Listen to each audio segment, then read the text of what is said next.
Bom dia, almas! Hoje em gramática nós vamos estudar as aulas 17 e 18, conceitos básicos de semântica. Primeiramente, por etimologia, a nossa palavra semântica do português veio do grego semântica, que quer dizer sinal. Então, semântica é o braço ou ramo da linguística que estuda os sentidos ou os significados dos vocábulos de uma língua. Esse estudo se dá de forma histórica ou de forma descritiva.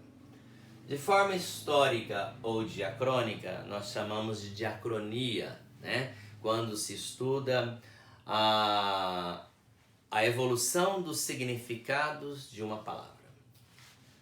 De forma descritiva ou sincrônica, nós falamos por sincronia, é que estuda o sentido atual das palavras. Bom, nós sabemos que sema quer dizer palavra. Então, sema estuda um outro sema, ou seja, uma palavra que estuda outra palavra. Isso é semântica, estuda os sentidos. E esses sentidos, essas significações, elas vão depender do conhecimento linguístico, do repertório linguístico do leitor. Há leitores que exercem muito a questão da leitura, então eles traquejam muito vocabulários, têm uma facilidade maior para absorver as multiplicidades de significados e de entendimentos das palavras dentro do texto. As palavras, elas têm o seu sentido ampliado ou reduzido, né? De acordo com a temática, de acordo com o gênero textual e de acordo com o contexto no qual elas estão inseridas. Sabemos que as palavras, elas são polissêmicas. Poli, do grego vários, muitos. Semia vem de sema, que quer dizer palavra. Então, polissemia representa a multiplicidade ou a variedade de significados de uma mesma palavra. Lembrando que esse significado tem sentido e esse sentido pode ser ampliado ou reduzido dependendo do gênero, o tema e o contexto. Então aqui nós temos 4 exemplos, né, de polissemia. Primeira frase: a menina quebrou a perna no acidente. A perna da cadeira está quebrada. Notem que a palavra perna é a mesma, mas esta perna não é esta perna. Aqui ela é humana, aqui ela é uma extensão de significado para parte de um objeto útil que não se tinha um nome. Como algo semelhante à perna nossa, então deu-se ao nome, né, aquele suporte da cadeira de perna. Então a palavra perna passou a ter um sentido ampliado, um significado aí ampliado. Isso é polissemia. A mesma palavra em contextos diferentes, né? Aqui ela tem significado parecido. Que letra ilegível. Letra A, B, C, D. A letra dessa canção é muito bela. Aqui já é o texto todo. Então a palavra letra é a mesma, mas aqui a extensão dessa palavra letra, aqui ela é restrita apenas a um sinal, a um símbolo. Agora aqui já é a junção de todos os símbolos criando uma imensidão textual. Então aqui é uma redução, aqui é uma ampliação. Tá? Então por polissemia, é a palavra mostrando que ela pode ter vários sentidos, dependendo do texto e do contexto. Tá bom? Também nós temos ambiguidade. ambiguidade ou anfibologia, que é o duplo sentido causado por má construção frasal, por má construção das orações, das frases, né? É um vício de linguagem. Então, ambiguidade ou anfibologia é a duplicidade de sentidos, né? Causando aí, às vezes até comicidade, dependendo da situação. Vejamos aqui, ó. Beatriz comeu um doce e sua irmã também. É ambígua essa frase, porque eu posso entender que Beatriz comeu um doce e a Beatriz comeu sua irmã.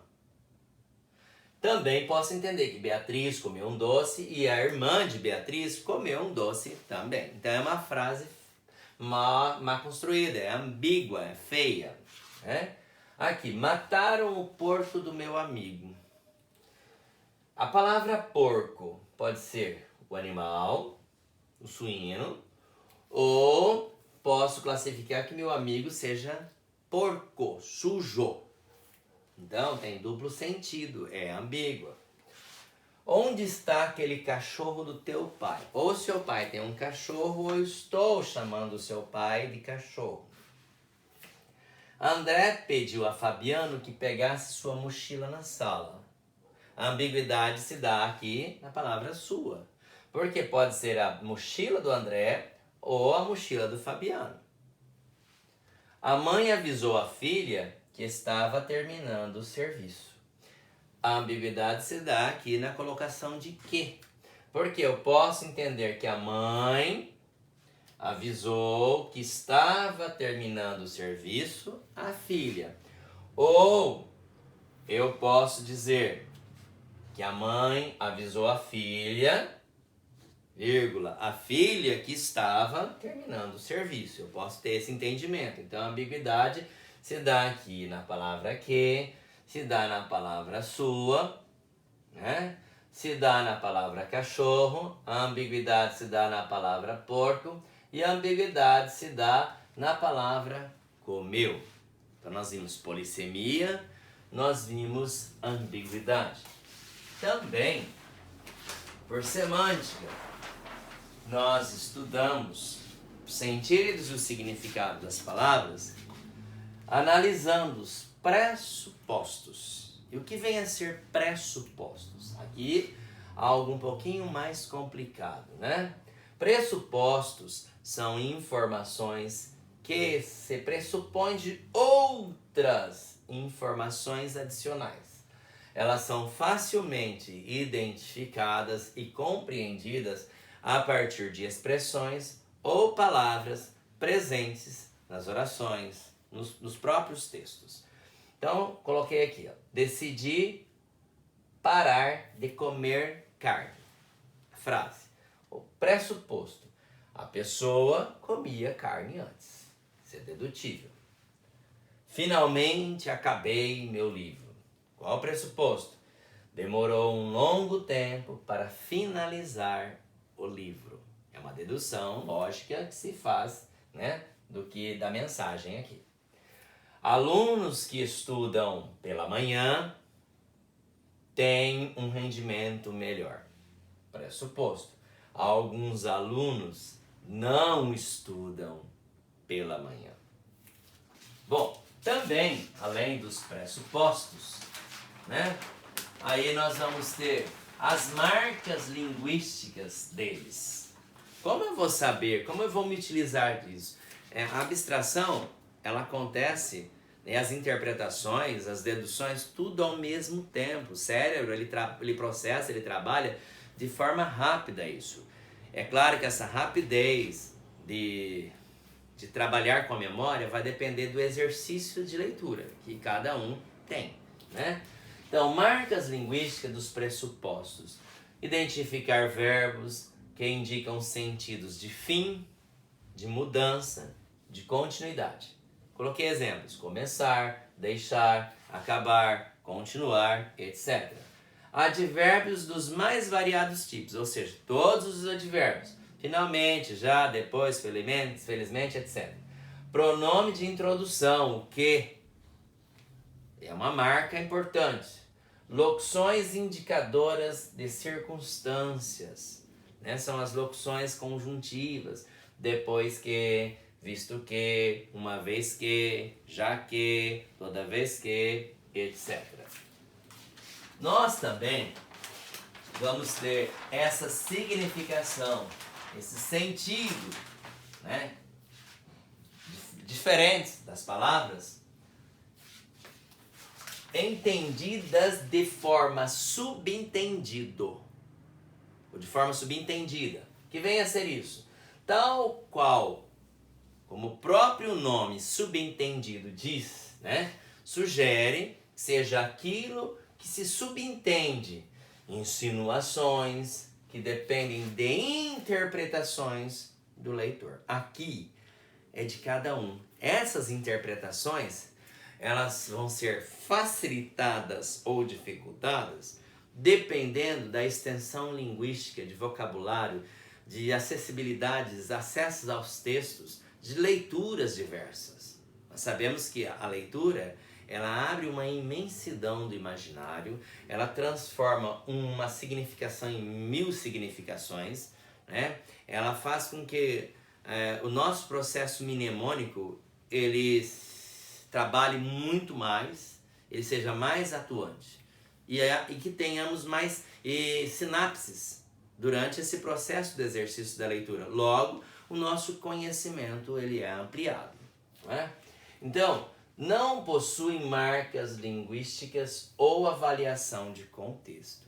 É uma característica daquilo que está subentendido. Vai depender muito da intimidade do leitor com o texto. Essa intimidade, que eu quero dizer, é do bom leitor e do grande leitor, do leitor experiente, aquele que tem traquejo com a leitura, que lê pelo prazer de ler, pelo prazer de conhecer, pelo prazer de descobrir coisas novas. Então, é um exercício diário a leitura. Ele vai ter mais facilidade de entender o que está subentendido, porque não possui marcas linguísticas ou avaliação de contexto. É um processo muito de dedução, de insinuar, de ter malícia textual, não é? Então, eles podem ser verdadeiros ou não, além de serem facilmente refutáveis. Isso se deve ao fato de depender única e exclusivamente de quem interpreta o texto. Por isso que nós aconselhamos quem lê sempre, quem lida todos os dias com textos, quem exerce a leitura diariamente, tem uma amplitude de vocabulário e uma amplitude de significado e sabe fazer ampliação de significado e restrição de significado de acordo com o momento, de acordo com o tema, de acordo com o gênero, amarrado tudo isso num contexto, né? Então nós vimos que as palavras sofrem de polissemia, as palavras podem, né, causar ambiguidade. Nós temos que agir durante o processo de leitura, trabalhar com os pressupostos, com as marcas linguísticas ou, né, com os subentendidos presentes ali no texto, que vão depender muito do leitor. Então, exemplos aí de subentendidos. Diana virou vegetariana mês passado. Qual o subentendido? Bom, ela comia carne antes de virar vegetariana. Doravante não comerá mais. Está subentendido isso. Quando sair, pegue o casaco. Subentendido, está frio na rua. Você vai voltar a pé a esta hora da madrugada? Qual é o subentendido? Oferecer uma carona ou alertando o perigo de andar sozinho no horário, não é? Bom, voltando um pouquinho, nós vimos conceito de semântica, que ela pode ser diacrônica ou sincrônica. Os sentidos podem ser reduzidos ou ampliados de acordo com o tema, o gênero textual e o contexto. que as palavras podem ser polissêmicas, que elas podem causar ambiguidades, né? E nós podemos interpretar usando dos pressupostos ou dos subentendimentos, né? Isso tudo vai depender da intimidade, da proximidade, do repertório linguístico do leitor. Bom, também eu vou apagar o quadro que eu vou necessitar aqui. Nós sabemos que as palavras, elas têm sentidos, como disse aqui, né? Sentidos. Esses sentidos, dependendo do gênero textual, os sentidos, dependendo do gênero textual, podem ser denotativo ou conotativo. Então, os sentidos das palavras podem ser denotativo ou conotativo. Vai depender do gênero. A escolha lexical dependerá do gênero. Denotativo nós chamamos de real ou sentido literal. Está presente nos relatórios científicos, nas teses, né, nos textos técnicos. Sentido conotativo, em outra palavra, figurado, sentido figurado, ele está presente na poesia, nos textos literários, na própria Bíblia, né? Causando aí no leitor um impacto cultural, fazendo com que o leitor tenha um pouco mais de atenção e que ele se encante com a beleza, com os trocadilhos, com o rol de significação, né, que uma mesma palavra ela possa ter, ou que as palavras tenham ali no texto, né? Então, o sentido das palavras podem ser denotativo ou literal. Literal ao pé da letra, né? Por exemplo, aqui, Maria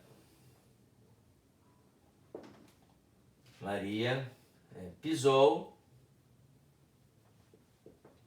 a pedra no chão.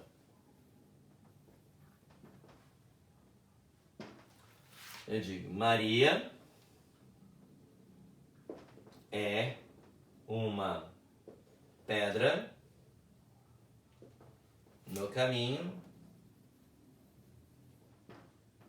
de Pedro. Então a palavra pedra aqui é rocha. Sentido literal. Ou seja, sentido denotativo. Maria é uma pedra no caminho de Pedro. Pedra aqui é obstáculo, um problema. Então está no sentido figurado. Em outras palavras, sentido conotativo. Bem fácil isso, hein? Os textos com sentido conotativo têm muita presença de figuras de linguagens, tanto de pensamento quanto de construção, etc. Os textos denotativos têm a finalidade de passar informações. São textos técnicos, são textos sem a interferência do eu, da subjetividade. São textos objetivos, aqui textos subjetivos. Tudo bem? Bom, então nós vamos falar agora de significação das palavras. Como elas se dão, né, em português dentro da denotação e da conotação. Então, as palavras, elas têm o seu sentido ampliado ou reduzido, dependendo do gênero, do tema e do contexto. Esse sentido pode ser denotativo, que é o sentido real, ou literal, ou técnico, que visa passar informações, sentido objetivo. Ou sentido conotativo, figurado, né? Que ele é recheado de interpretações, de subjetividade, de figuras de linguagem. E essa significação das palavras, ou no seu sentido denotativo, ou no seu sentido conotativo, se dá dessa forma: por antonímia, por sinonímia, por paronímia ou por homonímia. Nossa! Antonímia, sinonímia, paronímia e homonímia. Bom, a antonímia, ela é uma particularidade da palavra em si, né? Quando ela tem um oposto. Nós falamos os antônimos. A antonímia é uma propriedade das palavras, de duas ou mais palavras, terem significados opostos. Como, por exemplo, aqui, amor versus ódio. Como frio versus quente. A sinonímia é a propriedade de duas ou mais palavras possuírem identidade ou semelhanças de significados, né? Aqui é semelhanças de significado, como por exemplo, lábio, beiço, rosto, cara, face. Então, antônimos, quando as palavras sofrem antonímia, são palavras contrárias, que se opõem. Sinonímia, quando as palavras são sinônimas, têm significados semelhantes, né? Então, eu dei exemplo: amor versus ódio, frio versus quente, lábio e beiço, rosto, cara, face.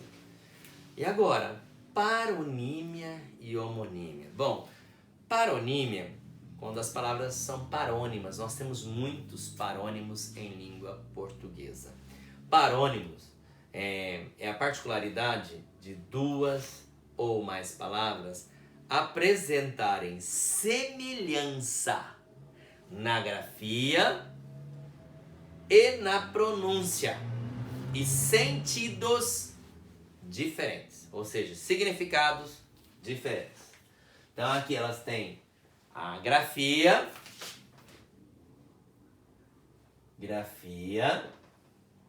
elas têm grafia e a fonética parecidas. Um exemplo de paronímias. Por exemplo, eu digo aqui migrar, emigrar, imigrar. Elas têm parecidas as grafias, mas elas são diferentes na escrita e na maneira de falar. Migrar, emigrar, imigrar, né? São palavras parônimas. Por exemplo, ratificar, retificar. São parecidas tanto na grafia quanto na fala. São parecidas, mas têm significados completamente diferentes, né? nós vamos ter as palavras que sofrem homonímia, ou seja, são as homônimas. E as homônimas, elas ou vão ter a grafia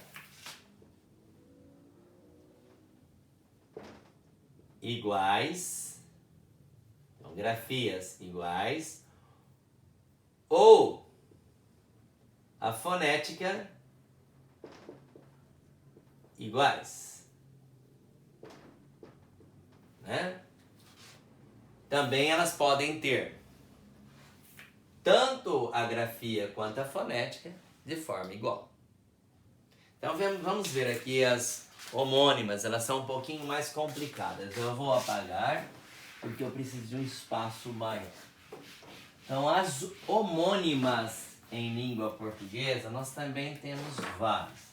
Então eu vou chamar de homônima, homônimas. Homo, em grego, quer dizer igual, né? As homônimas, elas poderão ser homógrafas ou homófonas.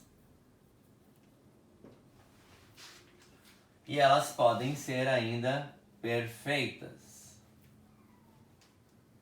Perfeitas é quando elas são homógrafas e homófonas ao mesmo tempo.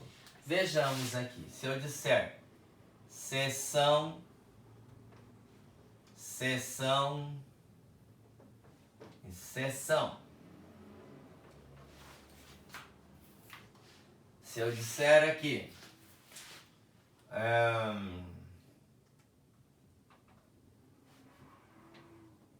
sabia, sabia, sábia. E se eu disser rio, rio.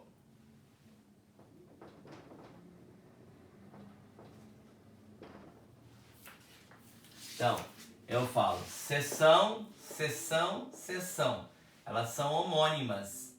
Por que homônimas? Elas têm um som, né, de forma igual. Então, elas são homônimas, homônimas, homófonas.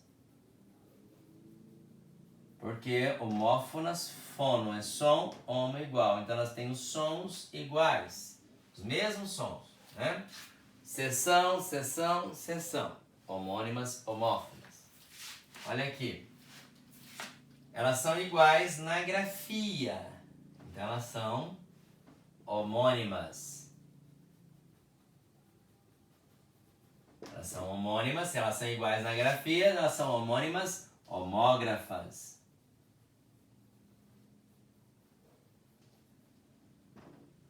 Grafos vem de grafia, escrita. Então, elas têm a escrita igual. Então, eu leio sabia, sabiá, sábia. Verbo, substantivo, adjetivo. Sabia, sabiá, sábia. É diferente a pronúncia, é diferente o som, né? Elas têm iguais aqui apenas a escrita. Então, elas são homônimas, homógrafas. Eu rio muito, verbo. O rio Tietê é perto daqui, substantivo. Aqui a palavra sendo polissêmica, então tanto a escrita quanto a fonética delas são iguais. Então elas são homônimas, homônimas perfeitas. Existem muitas palavras homônimas em língua portuguesa, né? Então as homônimas podem ser homógrafas, homófonas ou homônimas perfeitas, que são as homógrafas e as homófonas, como essas aqui, ao mesmo tempo. Bom, chegamos ao fim de uma aula com conceitos variados, difíceis. Espero que todos tenham entendido a explicação do professor. Caso contrário, tendo dúvidas, né, por favor, por WhatsApp, bom? Tenha um bom dia e até a próxima aula. Tchau!